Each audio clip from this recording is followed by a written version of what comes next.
ምን ልትይ ነው ሻሎም እኛኮ ዮሴፍን ታሪክ እናቀዋለን ምናምን ብትሉኝ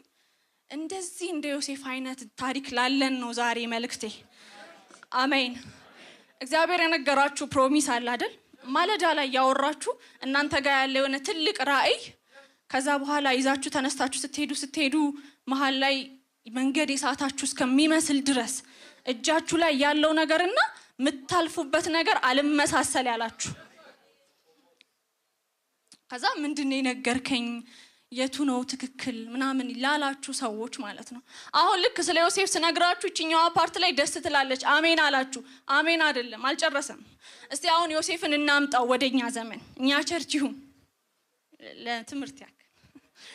እኛ ቸርች ይሁንና አንድ ምናቀው ልጅ ከስደት መጥቶ ነግሮን ፋሚሊ ተሰድጄ እንደዚህ ነው ብሎ ዮሴፍ እኛ ቸርች ይሁን ከዛ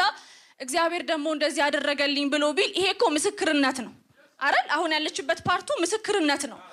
ደስ ነው ሚለን ሃሌሉያ ረዳህ ወይኔ እንደ ጠላቶቹ አልሆነ ምናምን ነው የሚባለው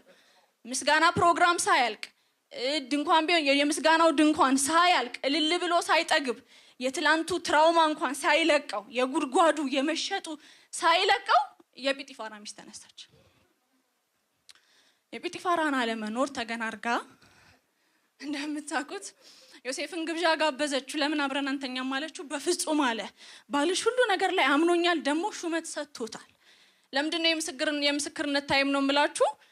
ባርነት አምጥቶት ሰውየው ባሪያ አይደለም ያደረገው ሾመው ሲያዩ በጣም ልጁ ጥበብ አለበት እግዚአብሔር ከሱ ጋር ነበር ስራው ስለሚከናወን ሹመት ሰጥቶት ነበር ከዛ ይሄንን ስታይ ማይዛው መጽሐፍ ቅዱስ ቆንጆም ነበር ይላል እና ግብዣ አቀረበችለት እና አይሆንም አለ ከባልሽ በላይ ደግሞ ሌላ ምፈራው አካል አለ አሜን ማከብረው አካል አለ አሜን የለም ስትለው አይ ባይኖርም ሌላ አለ